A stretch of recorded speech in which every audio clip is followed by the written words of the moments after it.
நான் வரலப்பா சினிமாவுக்கு, வீடு தெரியாம சினிமாவுக்கு போனா எங்க அம்மா திட்டுவா அப்படிம்பா. எங்க அம்மா திட்டுவா, எங்க அம்மா அடிப்பா சொல்றாங்க. எங்க அம்மா திட்டுவா, எங்க அம்மா அடிப்பா. அப்ப தாயை மரியாதை இல்லாம அவள் இவள்ன்னு சொல்றானே. என்ன அம்மா அம்மை என் தாய் என்னை திட்டுவாள், என் தாய் என்னை வாழ்த்துவாள், என் தாய் என்னை கொஞ்சுவாள், இதுதான் என் தாய் என்னை அடிப்பாள், இதுதான் தூய தமிழ். ஆனா தாயை மட்டும் இப்படி மரியாதை குறைவா பேசுறோமோ, இது மரியாதை குறைவு இல்லை. அதுக்கு மேல எப்படி மரியாதை கொடுக்கறது?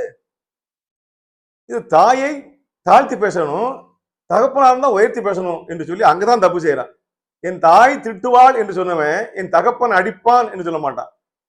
எங்க அப்பா வைவார் என்று சொல்ல முடியாது. பழக்கம் இல்லை நிறைய இருக்கு. சொல்லுவேன் எங்க அப்பா திட்டும் அப்படிம்பா. இங்க பாரு, அம்மா திட்டுவா என்று சொல்வது மரியாதை குறைவு, அப்பா திட்டும் என்பது மரியாதை குறைவா கூடுதலா?